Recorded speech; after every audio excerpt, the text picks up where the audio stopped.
Well, it's a massive game, and the next one is the Hawks and Adelaide. So it is in Adelaide Oval. I reckon I should have introduced it as Manchester United and Liverpool, because the two teams in this one that you guys will break down, no one's going to score on their strengths and weaknesses. Well, everything I'm going to present is about how good Hawthorn are defensively, and they're ranked 2 in most of those indicators. The problem is his team are ranked 1. Crows trump them, So it's pretty simple, isn't it? The Hawks defensively since round 15, really good at defending all components of the game. And, you know, if I'm looking at the stats and saying, why will they win? Well, if you're hard to play against, you're in every game. Yep. I think this will go deep, this game. This will be a low-scoring game and a low-margin game at the end. It'll be who can take their opportunities or create a moment of brilliance. So second best in the comp behind the Crows at defending lost clearances, and top 4 for lost ball on turnover. So really organised. And the impact of a couple of players you can't deny. Their ability to win the ball between the arcs in the true midfield is a signature of this team now. Number 1, the comp since round 15. And the 2 names that jump off the page that rank really high in this are James Sicily and Josh Battle.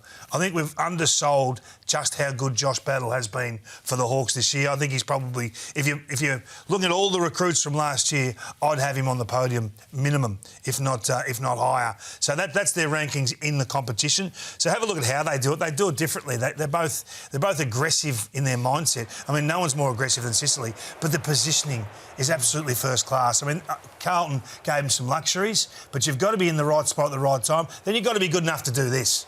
You know, Meek does enough to protect, so team first. Battle's always turning up out the back. You've got Sicily always there. We saw his kicking come back for the first time. And this is what you can get from the Hawks. I just think their positioning is really good, Joe. That's why I think it'll be a low-scoring game. If the weather impacts at all, they might not score. So they're much more settled, aren't they, behind the ball? Early in the year, you know, we showed some vision. There was issues with Barris and Battle fitting in. Sicily, we know, was out of form, but they look much more balanced and settled behind there now. Yeah, and Barris is happy to play that deeper role, and he's a big body when you need him to be. So outnumbering between the arcs, I think this is a good signature that your team's really bought into the work rate side of the game. So outside of clearance, just having a look at what's happening. So second best in the comp, and we know what they're up against. But surprised me that Jack Ginnivan was second best in the comp behind Dan Curtin, actually. Curtin does it in the air. Jack does it in different ways. Just want to show some vision, because it surprised me. I had to go back and have a look at how that was represented. A lot of subtleties, a lot of knock-ons, a lot of shoveling, that sort of stuff there. The contested knock-on where he puts it in the path of a teammate. He cold beats players but doesn't leave traffic. So often you don't see this. You don't see the subtle little handball, or he just shovels the ball, tap on there to a teammate and then follow up.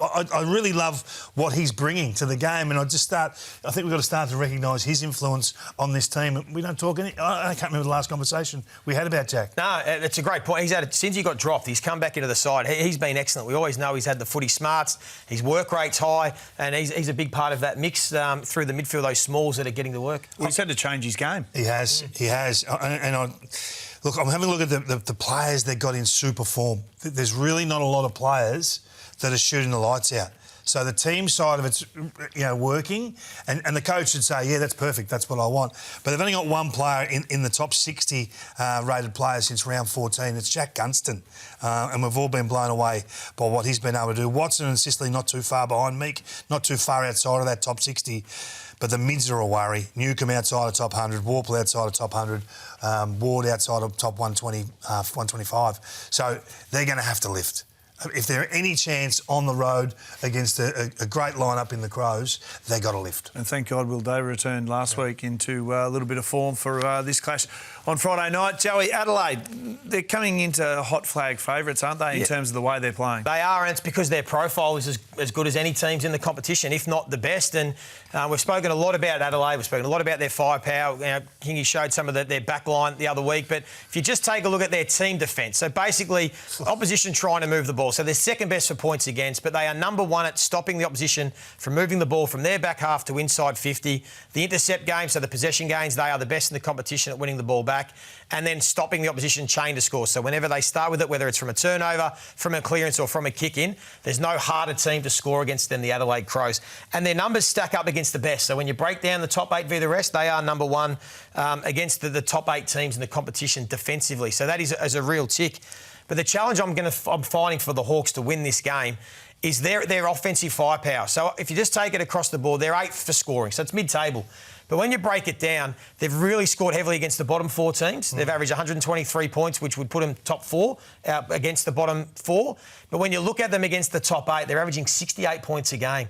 They haven't really been able to sort of penetrate any of these teams' defences, and you're coming up against one of the best in the competition. So that's going to be a real concern for the Hawks, because their ball movement, as much as it was a strength last year and we lauded it and we've highlighted it throughout the season, it hasn't been the same this year. They haven't quite had the same flow and chemistry with their ball movement from the back half as they did. So how are they going to score enough points to beat the Adelaide Crows is my big question. And the big question, you mentioned Jack Gunston, the form he's in and he's kicking goals. Kel Shadir, Mitch Lewis, Marby Old-Chol. Who's your 2 that you go with going forward in the next 4 weeks? Yeah, I've said I'm leaving Chol out. I think I've seen enough with Kel Shadir and Mitch Lewis with Gunston. They're my 3 that I'd take into finals. Unfortunate, Chol's been good. I think those 3 are the ones I'd go with. All right. What do you think?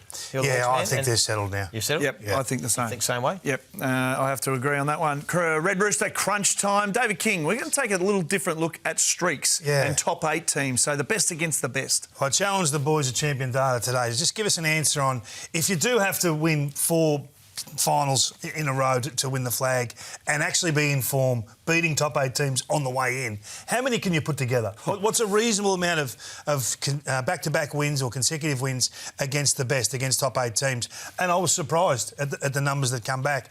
And there's only been 4 teams for the last 3.5 years, or 3.5 years, that have been able to put more than 5, so 6 or 7 wins in a row against top 8 teams. That surprised me because it just shows you how hard it is. Most teams go around 50-50, even the good teams, 50-50. So it's hard to put them back-to-back. So you can just see in 2022, round 11 to prelim was the Swans, round 12 to grand final was Geelong, Brisbane round 2 to round 15 playing against those top teams in 2023 was 6. So you would think, you know, looking at the ladder, looking at the table, how hard it is to jump these teams.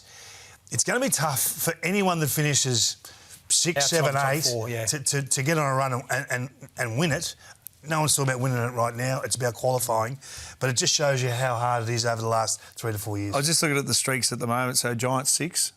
6 in a row against top 8. But they wouldn't be against top 8. No. But coming into this, now we're looking at it right. So they've got the Doggies and then the Hawks have got 3 of the top 8 coming up as well. So everyone's beating those other teams. So it sort of can skew the numbers a little bit. So it is interesting. I looked at who's beating the top. You're going to have to be red hot, aren't you, to win 6 games in a row from here. So a couple of home and away games against top 8 and then 3 or 4 finals. You're going to have to be red hot. So Freo are 5-2 against top 8 teams. Yeah, they've got the best record against the best. So let's see if it stacks up. And the Doggies 1-8. The Doggies are in real strife, 1-8.